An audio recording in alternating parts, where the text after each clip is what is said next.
Inaaway ka ba? Minumura ka ba niya? Meron ba siyang ginawa sa'yo na hindi ka tanggap-tanggap sa palagay mo?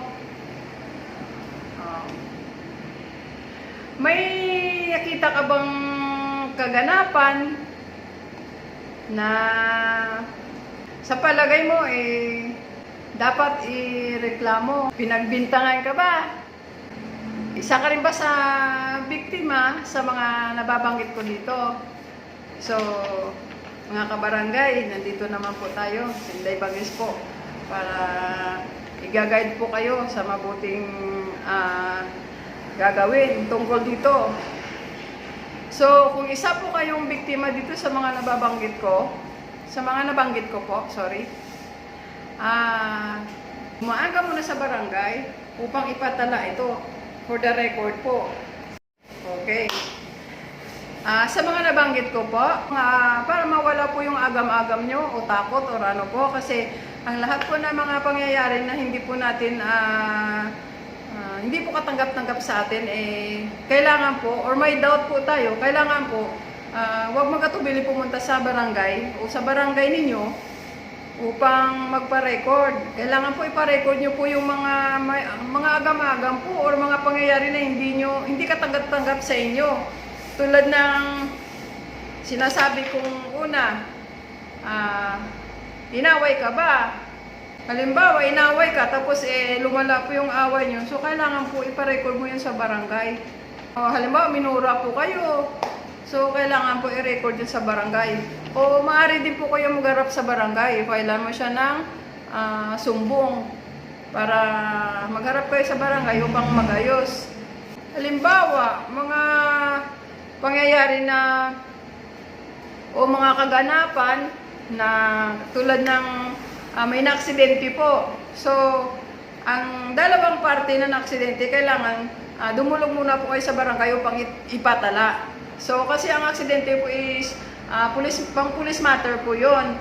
So, pag dumiretso po kayo sa police, ipababalikin pa rin po kayo sa barangay upang ipatala ang mga pangyayari.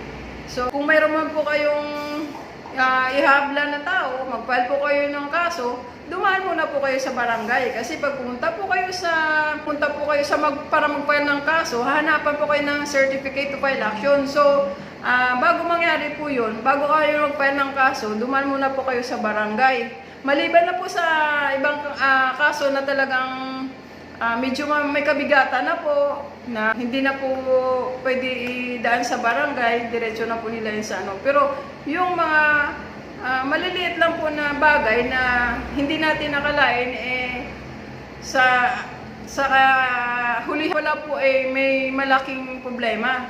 So, yun po yung binibigay ko sa inyo na idea na ano man po yung mga agam-agam nyo, dumaan muna po kayo sa barangay upang ipatala.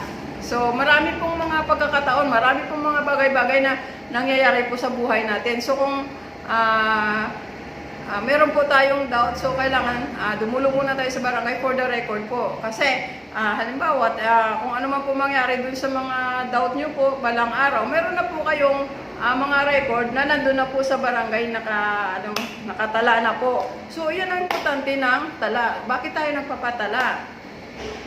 Kasi, ang tala po ay nagpapatibay sa mga pangyayari. Meron tayong hawak na katibayan na may nangyayari pala na ganito. So, mga kabarangay, alam nyo na po kung anong importante ng pagpatala. Nawa po naintindihan nyo po ang ibig kong sabihin. Ito po ay maiksing paalala lamang para sa inyo, pero meron po siyang kaalaman at meron po siyang naitulong sa inyo kung bakit nagpapatala tayo sa barangay. So, huwag kayo magkatubili pumunta sa inyong barangay.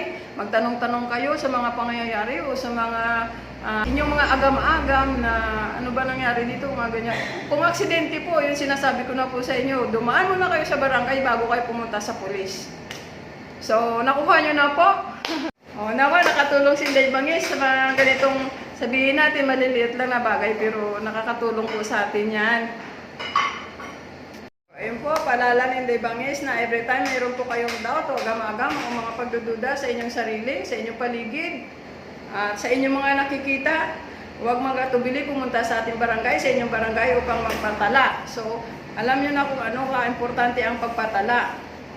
Okay? Salamat po. Thank you for watching. At sa kadaan po sa aking channel at hindi pa po nakapag-subscribe, paki-subscribe po. Huwag kalimutan mag-subscribe o mag-like o share or mag-comment. Salamat po. Thank you for watching.